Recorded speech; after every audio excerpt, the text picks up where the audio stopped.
And we're live here on Facebook Live. Darren and Steve with Across the Pond. Darren, how are you, mate? What's happening over there? I'm good, thank you. Yeah, no, not a lot happening, I don't think. Just waiting to see what happens with the lockdown. But I think it's kicking off a bit in the US, isn't it? Because there's a few people they don't want to stay seated. They want to go out on the beaches and surf. Yeah. There's a few states have opened up in various ways, probably ignoring best advice and so on. In Illinois, where I am, we're still shelter in place, as they call it, until the end of May. But they have lifted some restrictions on retailers to do curbside pickup, so not just restaurants. Yeah. I just think everybody's getting a bit antsy now, a bit anxious. People want to get back to work, but I think what people are forgetting is that it's not just like turning a light bulb on. That it will be a phased in return to business that could be, I don't know, 6, 8, 12 weeks. Who knows? Well, we're talking about vaccines still being 2021. We're talking about that next year. But I want to share a quite a unique offering with you, Steve. I don't know what it's like in America, but certainly in Britain, we like to have a Sunday roast. Yeah, missed that. A lamb or pork, whatever. And we actually ordered from the local pub a roast on Sunday, and it was absolutely fantastic. They actually arrived and delivered it with the proper bone china plates. No way. Proper gravy on top, and it was just like actually being in the pub itself. Didn't order the pint. We couldn't drink pints of beer, warm beer being delivered, but certainly the food was absolutely amazing. And it's a great example of companies reinventing themselves or adjusting to the circumstances. Absolutely, and it's good. I mean, listen, the food industry here is slightly different. The culture is a lot more kind of, I call it dine and dash, but they call it eating out. The curbside pickups and that is prevalent everywhere. But it's good to see that people there are getting onto that and actually trying to do something to take care of their business, or at least generate some income. Yes, fabulous, absolutely. Fabulous. Yeah. So we've got a great guest for everybody today. I'm gonna bring her in. Darren, do you want to introduce Claudia? Yep. So I work with Claudia closely on a weekly basis. Claudia's a web designer from Italy. Probably ought to let her do her own introduction as well. But I first met, was it December, I think it was, Claudia. You were telling me about the background of you coming from Italy to the UK, and tell us about squeezing glutes and presentation as well. Quick overview of who you Absolutely. Are. First of all, good morning, Steve, and good afternoon, Darren. Thank you very much for having me on the show.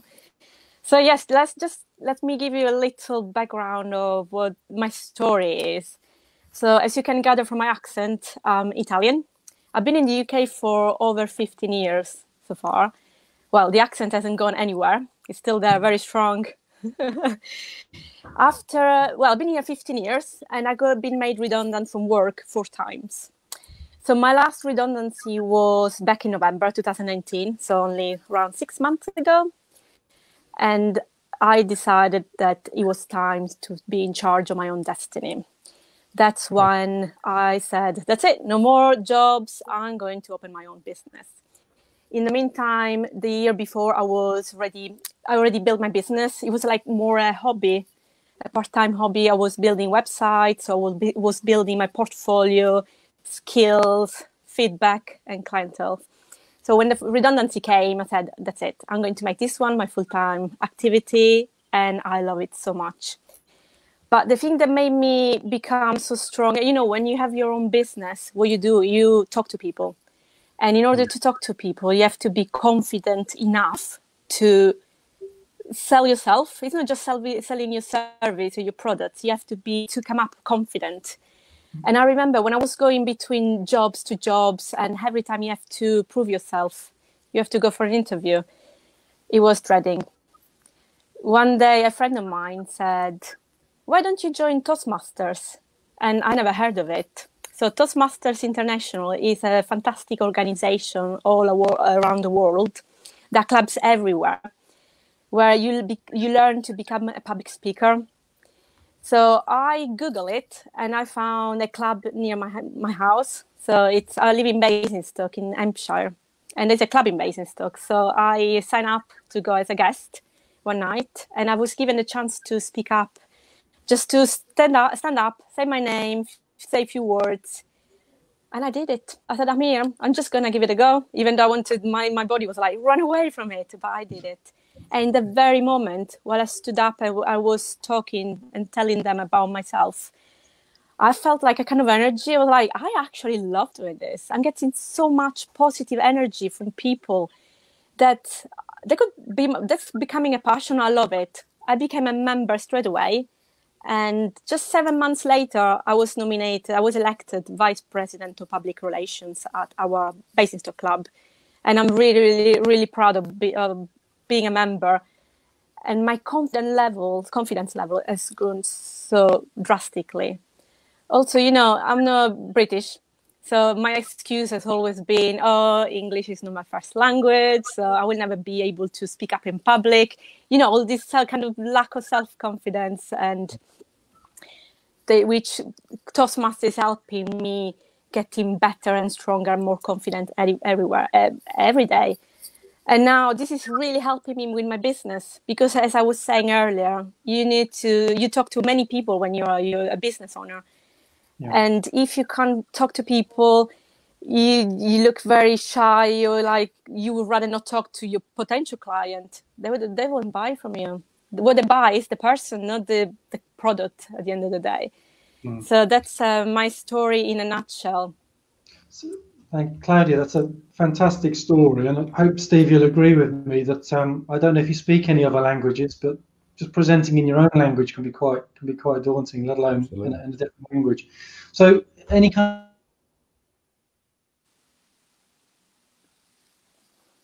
I think Darren was going to ask you any what kind of advice. Tell us about this glutes thing, Claudia, because obviously we put that on our LinkedIn pre-promote for you coming on. So maybe you'd like to explain to people what that's all about. Absolutely. I think I'm known now for the glute story. So let me tell you what happened. So this is also related to the fight and flight experience. Mm-hmm. So what happened when we find we're going to give a presentation, or we need to do anything and we become nervous, we go into the fight or flight mode. This goes back to the prehistory, when the man used to be chased by wild animals. And our brain is clever enough to tell us that there is a danger. Yes. So what happened, and this is nothing different from being chased by a wild animal or be giving a presentation in front of an audience. The brain reacts exactly in the same way. So what happened is, as soon as there is a danger, the brain said, there is no time for thinking. Thinking is not a priority right now. So stop thinking and bring all that oxygen to the rest of the body. That's the moment when we forget our words. I've seen so many times somebody going on stage and they're like, I don't know what I'm saying. I've been rehearsing and I forgot.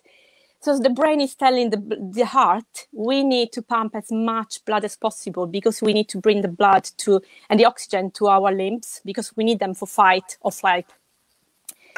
So that's when we start pumping lots of blood, and that's when you get palpitations. Then the brain tells our lungs, we need oxygen because we need to carry the blood to our limbs. And that's when we start we start breathing really deeply. We're like, that's what happened. And then the eyes. Have you ever seen somebody really panicking? The eyes are like wide open. Sure. That's because in a dangerous situation, you open your eyes and need to be wide open to see where the danger is. So that's purely going back to the prehistory. Then the voice, you lose your voice. How many times somebody wants to start saying something and they're like clearing it? Like that's because in a dangerous situation, we want to make sure that our wild animal is not hearing us. So we need to make sure we are quiet. So the brain is clever enough to say, just don't say anything. And then our mouth becomes dry, because if we have to run away from the danger, we need to make sure we don't choke on our own saliva. That's a funny one. And the stomach, have you ever noticed you get tummy ache or you like cramps? Because there's no time for digestion. Every single thing needs to be, energy needs to be focused on our limbs because you have to run away or fight. So the digestion stops. And that's what happens. You will start feeling a little bit sick. So a tip, if you're going to give a presentation after a big meal or a big dinner, be mindful of that. You may be feeling a little bit sick. And to end of it, shaky legs and shaky hands.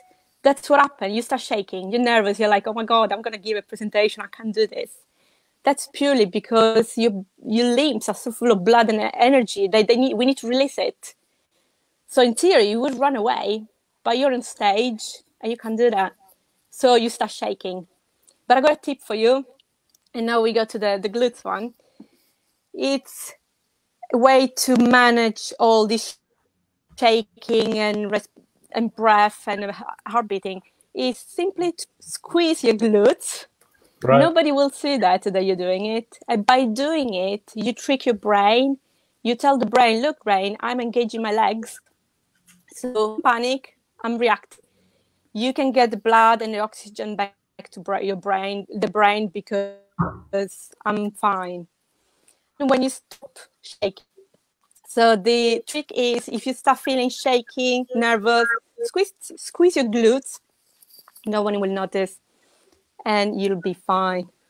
So that's the story about the glutes. It's an excellent one. I have to say, I mean, I've done a number of, public speeches and workshops, and for me, jumping up and down just before I start anything just kind of releases all of that energy, and as everybody will know, the chemical that your brain is releasing at that point is scared or excitement, and it's just how you're interpreting that. So, but so for anybody that's ever come to see a workshop or see me on stage and wonder, just by 2 minutes before I go on stage, I run off to the bathroom. It's not that I'm, I'd like to go in the stall and just jump up and down a lot just to get my energy going, so I don't look completely mad stood on the sidelines. But I love that.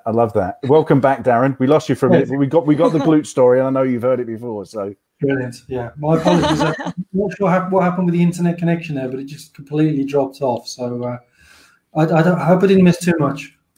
No, just some real great insights about how the body's reacting all the time from Claudia. And I know there'll be a lot of people that get something of that. Incidentally, while you're watching this, if you've got a question for Claudia and you'd like to just send that in, please send that in, and we'll ask that while we have Claudia with us.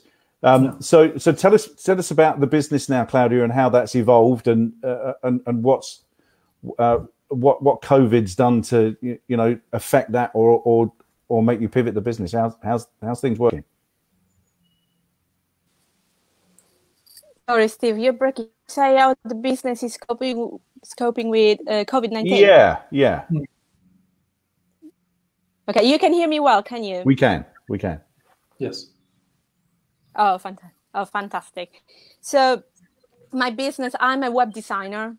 So my job is to get people online. So I build a website for, mainly my clients are small businesses. People cannot afford to pay thousands and thousands of pounds to have a big website. So my job is to build a beautiful, functional, responsive website that does justice to the products and the sell. And everything is going fine, but you notice when the COVID-19 came on board, people started feeling a bit scared about, I don't want to spend any pennies because I don't know what's this going to lead. Even though there is still, people are still inquiring, saying, how much would it cost me?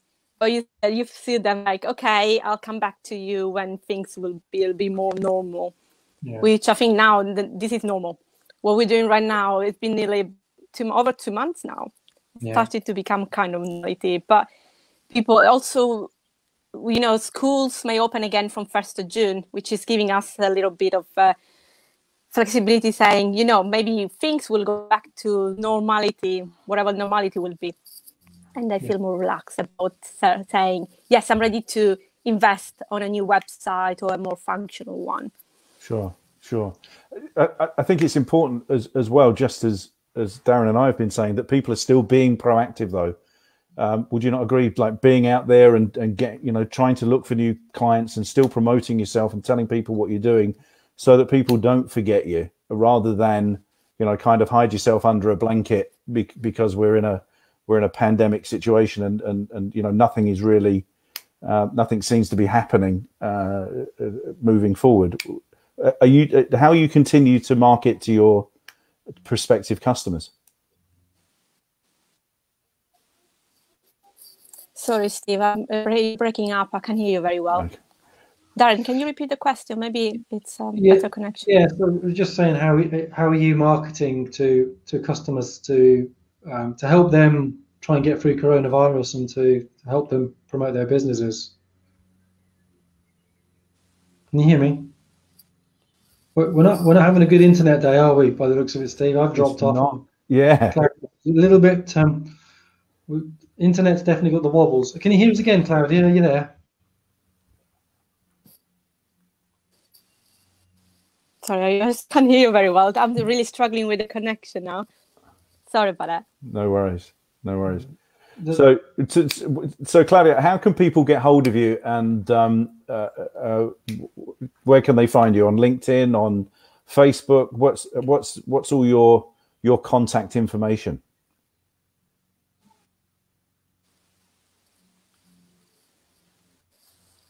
We've broken the internet, Darren. Yeah. It's you and I. We've done it. We've broken it. Just what we tried to get back. I don't know if Claudia explained when I was offline, but Claudia does mostly Squarespace. Right. Like there's Wix and there's Weebly. So Claudia does web design around Squarespace, and basically I think she's rebranding. A website is her name, so it's Claudia Tinarello. I think it's web.co.uk or .com. Maybe we ought to put that into the comments later on anyway. .com. But yeah, are you back? Are you .com? It's just claudiatinarello.com. Is that right? Yeah, it's .com. So you just keep breaking up, and my connection is really bad. We've finally broken the internet. We both live kind of in the same sort of area, so probably means there might be an issue in the local broadband. But yeah, okay. So I don't know if you had any other questions, or I was going to ask Claudia if she had some tips for web design, but I don't know if we're going to be able to carry on with the broken internet. Maybe not. Not. Okay. No. Okay. Well, listen, Claudia, thank you for joining us today. I think what we're going to do, we're going to have you back on in another couple of weeks, so we can finish this conversation, because I know you've got some real depth of knowledge just about the public speaking, about the web design, that we know people are going to enjoy listening to and watching. But we'll pop this up as we do every week after we finish, along with your contact details, and please reach out to Claudia. She's doing great work, achieving this VP at Toastmasters when English is your second language. I just think is absolutely amazing, and I take my hat off to you for doing that. So Claudia, thanks for joining us today, and we'll see you again very soon. And the right terminology is ciao. Ciao, yes, ciao, of course, yes, ciao. Yeah. Yes. So I do speak Italian. so our tips this week, Darren, are around kind of web design and so on, yeah, just to give just to keep that theme going. So the first one we want to talk about is landing pages. Yeah, it's important to have a website with great looking pages, exactly like Claudia can help you out with, or help anybody out with. But quite often you have to remember that people land on a specific page, and you want them to have you want to have a strong call to action. So landing pages are great for having specific offers that get people to take action and become paying customers. The level of the call to action can vary. It can be order now, or it can be grab a free ebook, and then you can email market, which I think we're going to come to in a minute, Steve. But it can be soft approach, or it can be the direct sale. Get 20% off. You've got 20 minutes to place your order, otherwise you miss out on this great deal. Sure. What's the current thinking now, Darren, about the time you actually have when somebody lands on your page? I know it was kind of around, was it 8 to 11 seconds or something? Has that changed at all? Is it getting shorter? we've all got shortening attention spans. I saw an article a few years ago that said that a goldfish now has a longer attention span than we do. Now, that doesn't mean a goldfish is smarter than us. What it means is we get 5-6 seconds of looking at a Twitter feed or a Facebook posts, or we're driving down the highway and we see billboards with adverts. They've got 5 seconds, 10 seconds tops to grab our attention, and otherwise we're distracted by the phone ringing, a car pulling out in front of us, or there's always something to distract us. So yeah, websites are no different. If you can't keep their attention for more than 20-30 seconds, then they could be off to your competitor's website or answering the phone and not making a purchase. Sure. So our next tip is actually using programs like MailChimp. Yeah, I'm a huge fan of MailChimp. I think it's got it's just got better. It's one of those applications I think that has listened to the feedback from its users and has done us a lot. What's your thinking around that kind of email activity? Well, actually, email marketing, time and time again, continues to prove that it's more successful in conversion rates than social media and many other forms of marketing, because it arrives in your inbox. People look at their inbox regularly. There's so much content on social media, and I'm not saying don't do social media, because you should, but there's so much stuff on social media that email marketing, you can have someone's undivided attention in one email, and people will open it and read it. Now, admittedly, open rates have declined over the years, and there's spam emails been sent out. But if you're thinking right now, well, email marketing is dead, it isn't. It's far from it. Sure. And on that, I also think actually I like to call it lumpy mail. Lumpy mail is having a bit of a resurgence as well. I think actually, sending things through the post, the snail mail, as everybody wants to call it, actually does have a really good rate of return. I think people find because you're doing something different. So it's not something that I specialize in or do with my clients, but we had a guy do a presentation back in February, I think it was, who does business acquisition. He'll help you to sell your business and make money on it for retirement or to invest in other areas. And he said that they do personal handwritten envelopes sent out, and people see that, and in some circumstances it says private and confidential, like a bill, because it is confidential, because it's about the financials of your business, and people actually open it up because of that. If you provide yellow envelopes, blue envelopes, something a bit different to bog standard white, then that's that. But the lumpy mail is I think it's limited. I think it's costly, or it can be costly, but it's a chance to differentiate. Absolutely. And then capturing leads as well. What's our tips around lead capture? I think it goes back to whether it's a soft sell or whether it's a hard sell. But going back to the landing page in the MailChimp, if you trying to get somebody to like you on Facebook as a lead capture is not a very good way. It can be quite challenging to do it. So the whole idea that you send someone to a landing page, and a business coach says 7 ways to delegate responsibility so that you can do more in your business. You have an ebook or a guide around that. Somebody puts their email into the landing page, which then goes to MailChimp, or it could be Constant Contact or Aweber. There's lots of mail clients out there.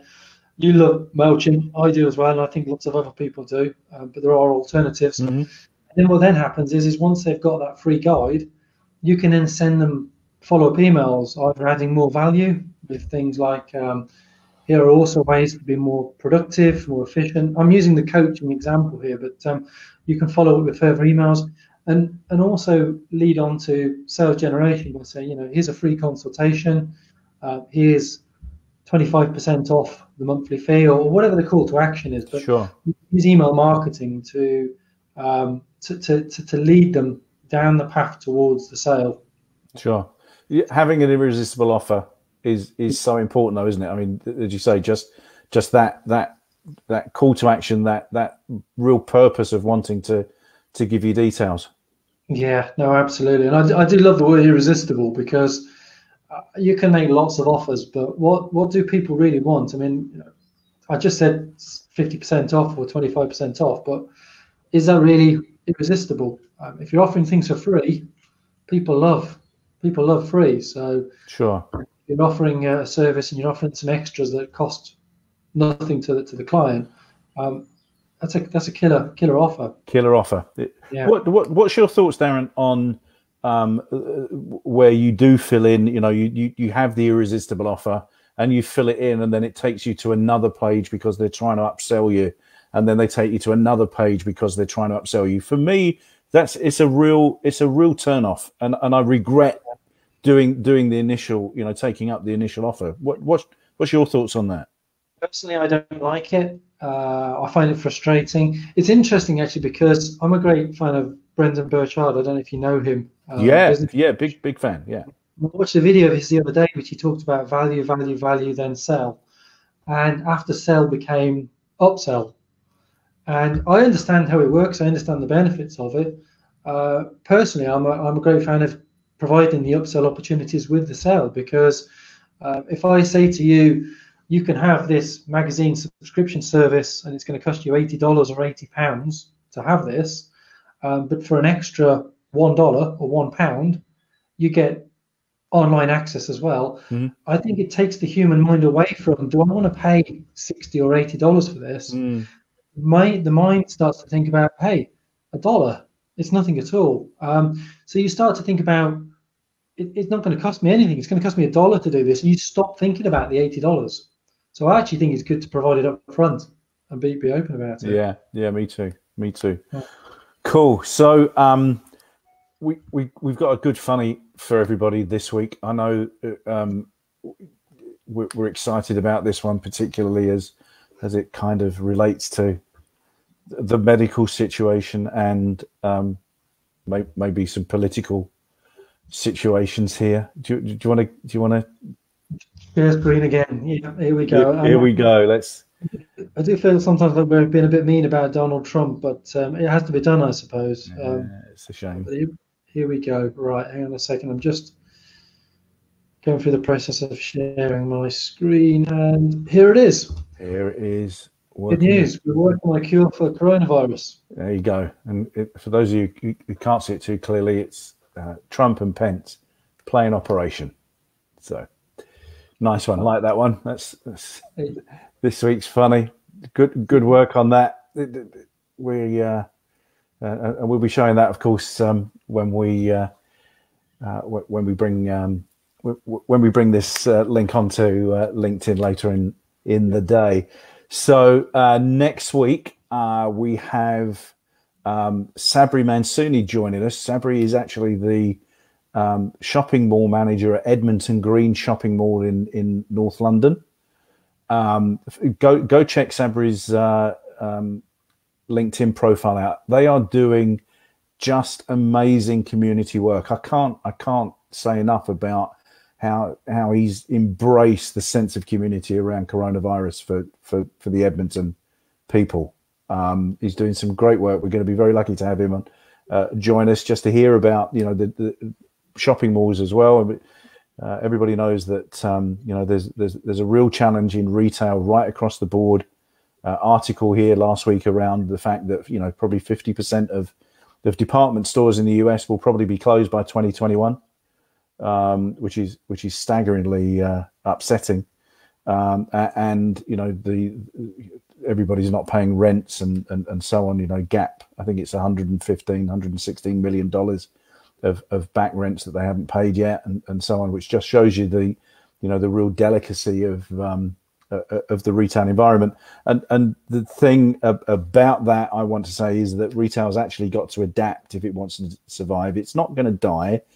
People are always going to want to be outside. They're always going to want to go shopping as such. But retail has really got to adapt and enhance the customer experience. Wouldn't you say, Darren? Yeah, no, absolutely. And I'd love to hear feedback from retailers who are struggling to adapt or looking for ideas, whether that's through your Facebook page or some other way, Steve, because I think there's so many different aspects to retail, whether it's clothing, food, traditional fish and chips or fast food or whatever it is, dining as well. So, yeah. So we actually 11 o'clock Chicago time. There'll be a Facebook Live called The Indie Show, which is for independent retailers. So if you are an independent retailer and you're watching this, and you want to come and ask some questions on that, come and take a look. It's a bit US centric, but everybody's welcome. And you might want to check that out. That'll be 11 o'clock Chicago time, so that's I think 5 o'clock UK time. But there'll be some tips on there about what you might want to be doing if you're closed down right now as an independent retailer, and some things you could be doing for getting yourself ready for the new normal, or indeed ways that you might be able to utilize your business right now as well. So that's at 11 o'clock today. So sorry, Steve, where did they go to connect? So go to the Pop-Up Expert Facebook page for that one, and I'll post the link on LinkedIn shortly. You can also have a look at the Whizbang retail group if you're in the US. Facebook page, you'll find the link on there as well. And if you are an independent retailer looking at this and you would like to come on that and be a guest, please let me know, and we'll be pleased to have you on the show. So that's about our time up for this week, mate. It is, yes. And apologies to viewers for the internet connection issues. Hopefully we'll get them sorted out for next week. Yeah, no worries. Okay, so thanks again. This will be on LinkedIn a bit later on. If you've got any questions, you can get hold of Darren and I through LinkedIn, or visit our Facebook pages. We've both now joined TikTok as well. Yes, so you'll find me under the Pop-Up Expert, and Darren under just Darren Hignett. Yeah. Darren Hignett. Yeah. No video yet, but watch out.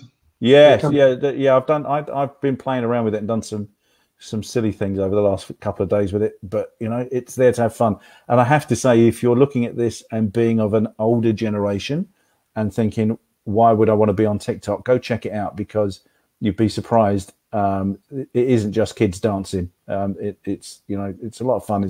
You can get your message out there as well, and we're going to bring on somebody who's done some really good stuff with TikTok in a couple of weeks' time, who's actually a lawyer. So just to give you an idea of the power of that as well.